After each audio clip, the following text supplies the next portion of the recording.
I literally first want to start by saying thank you for being here. Thank you to Esther. Thank you to Jerry. I literally just had to manifest being in the hot seat. That was real reason for raising my hand, to see if I could be here. I know that sounds crazy. Oh, we meant that other person over there. I'm literally shaking right now because I can't believe you chose me. Or Now, maybe I can believe it. There you go. There you go. I can It's a believe good it. thing. You're helping us say something that really matters, and that is when you hold an intention and you focus upon it in whatever way you do until you isolate and identify the vibration of it, and you accomplish a consistency in that vibration enough that then the further thoughts turn to the things that are evidence of the thought.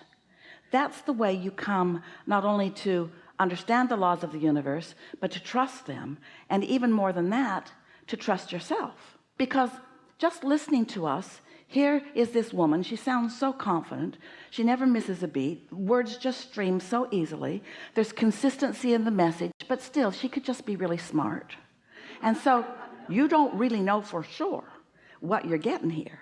It could just be another opinion that somebody else with a lot of confidence is delivering to you. Come this way, come this way, come this way.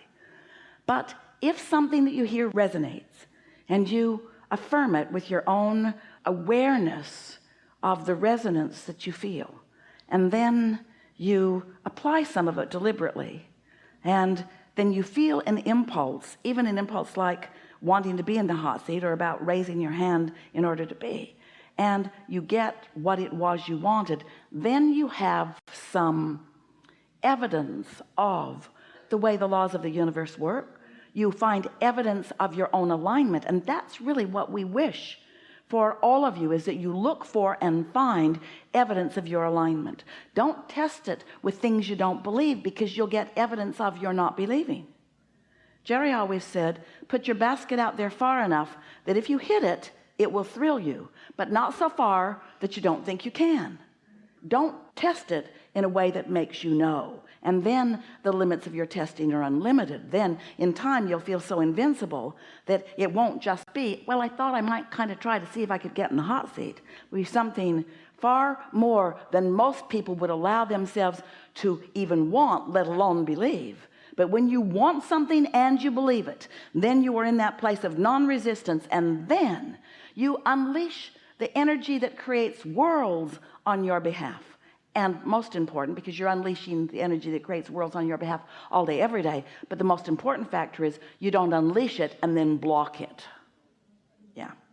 So now you're here, get out. I do have a question for you. Oh, really? I do feel... Did you just think it up?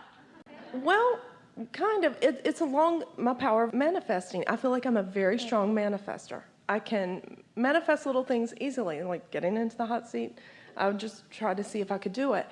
So I'm curious. My daughter has a condition, and I'm curious about, she's a young toddler, so I'm curious about, I wanted her to be in a certain classroom with certain children. I'm curious if my ability to manifest, if I'm manifesting things, do I have any control over what I manifest? Am I manifesting things for her? You don't have control of her manifestation, she does, but you certainly can influence. In other words, that's what uplifting is. That's what the art of healing is. When you hold someone as your object of attention, you put them in your vortex, and now the part of your awareness of them is part of your point of attraction. Esther has a dear, dear, dear, dear friend who she met 30 years ago, who is a counselor, a psychotherapist. She has all kinds of credentials behind her name. She's been uplifting and helping people for decades. And as she began listening to Abraham, she began applying some of the processes that she had learned from us in assisting people in finding vibrations that could serve them better. And one of them that she particularly took to was a process that we called scripting, where you hold something or someone as your object of attention, and you focus on the story the way you know they would like it to be. You just sort of write the story the way you want it to be. And so Jerry and Esther's friend began doing that with some of her clients and with her own children. Her son, magnificent carpenter, finished carpenter, makes beautiful furniture and cabinets, expensive ones, but he was not well employed, self-employed, but not much business coming his way. And so his mother focused upon the beauty of his work, the sincerity of his effort, the sensational results of his talent, and the easy flow of clients into his experience. And from the first day that she began writing that story from the whole of who she is, his phone started ringing. She called back to talk to Esther about it and to Abraham about it. It was in the early days when telephone consultations were possible. And she said, am I really influencing his prosperity? And we said, of course you are. Anything that you hold is your object of attention. It's more difficult with your children than anything else because you're guarded about them, you're worried about them. Most of your children are better off if you just don't think about them at all. Because you're usually not on the satisfying leaning edge. You're usually on the dissatisfying leaning edge, wanting to make their life better or wanting them to be different in some way. But if you can accomplish this feeling of satisfaction and appreciation and positive expectation for your child or anyone, just like when you stood before Jesus dripping your illness, and he saw not your illness because he was trained to satisfaction. He was not willing to give up his alignment for your temporary trouble. So he just knew your wellness. He knew it unequivocally. He'd practiced it long before you got in front of him. In other words, he didn't wait till you got there and then try. He knew it. He meditated himself into it. He resonated with it. He connected with source energy. It was his dominant understanding of who he is, not different from you. And then as he gazed in your direction, his knowing of who you are was more dominant than your knowing of who you are or your belief of who you are. Because let's face it, when you are not feeling good, when you are dripping in illness, you're wimpy.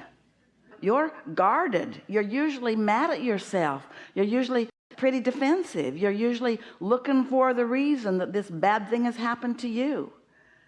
But he just knew, and he knew it so strong that in his knowing, somehow he controlled the vibrational frequency around you for a little bit. And then he said, go forth and tell no one. If you go home and start talking about this, you will talk yourself out of this influence. And so it's the same for all of you. Connect with source and don't let yourself deviate into worry or feelings of unfairness or injustice. Look at it this way. You can be satisfied or you can worry, but you can't do both at the same time. You can be satisfied or you can be angry. Just for a little while, pretend that you can be satisfied or something that doesn't feel good. Satisfied or something that doesn't feel good. But you can't do both. So make a choice. Are you satisfied? Well, if you're going to be satisfied, Esther's been, since she listened to us speaking to all of you about you don't know what satisfaction really feels like. So she sat for days, not all day, every day, but on many days with many notebooks and many pages. She began identifying moments that she could recall, recent and way past, where she knew for sure she was feeling unequivocal satisfaction.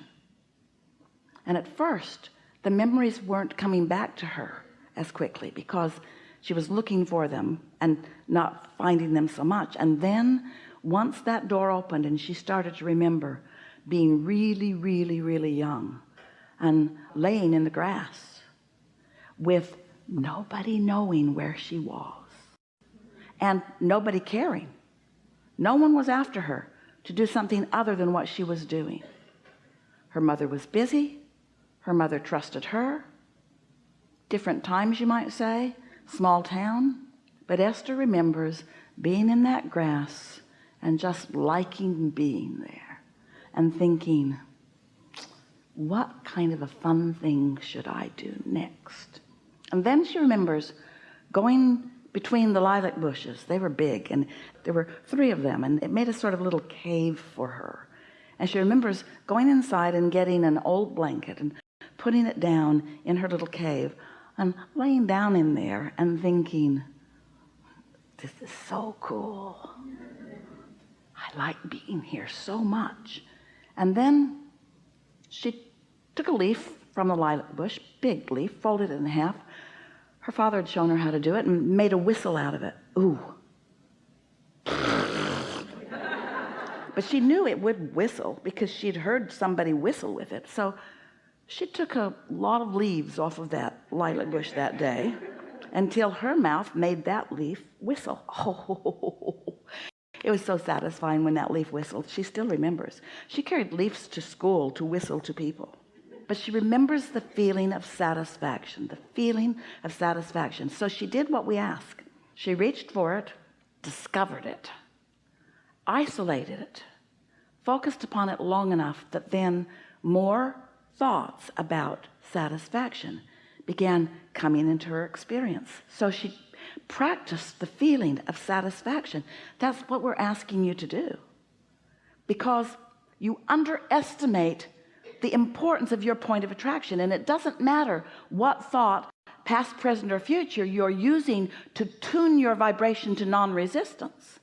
But when you tune your vibration to non-resistance, in the absence of resistance, that momentum increases until it's not long before you begin to feel invincible, before you're not just reaching for things that you think are easy to accomplish. You said the little things. It's that everything feels possible to you.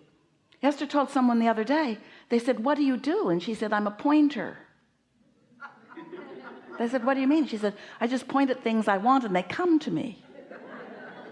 They said, really? And then they said, really? And Esther said, really? And they said, really? And then they said, really? And Esther said, yeah, it works for me most of the time. Most of the time, if I point at something that I believe, it comes right away. And if I point at something I don't believe, I can feel that I don't believe it. And then I have an option of improving my satisfaction around it, or just leaving it in the I don't believe it column so that it doesn't manifest. So you can look around your experience and you can tell what things are in the I believe it column and what things are in the I don't believe it column, because the things you believe are manifesting. Those thoughts are already turning to things. Okay, I have something that I'm pointing at, and I feel very certain that it's coming in my direction. I just know this. Then no more discussion is necessary. But there's someone around me. There's someone around me that would be coming with me as well. I'm pointing at a house that I would like.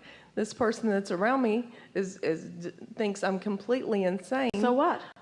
But I'm wondering, is he going to be in the house with me, or am I going to be in the house by myself? Well, now think about your question. I want him in the house with me. Well, of course you do, but let's break that question down just a little bit. If you have the power to manifest a house, how dumb is that question? Why would you muddy it up? Oh, I have the power to manifest, but if you don't believe, I can't let you come. I can't let you come to my manifestation because you didn't believe. Well, I'm just wondering. Let me tell you the story of the little red hen. Is he manifesting something different? Is he going in the opposite direction because he can't believe it? You have just identified the reason that you mess up your own vibration. So there you are right there. We just have one simple question for you. Are thoughts of his disbelief satisfying or not? Dissatisfying. Then why are you talking about him? Why are you doing that to you? Why are you widening your gap? Right. Because satisfaction isn't what you're reaching for. Being right is what you're reaching for. You're not reaching for satisfaction. Right. A little revenge is what you're reaching for. A little I told you so, you get the basement.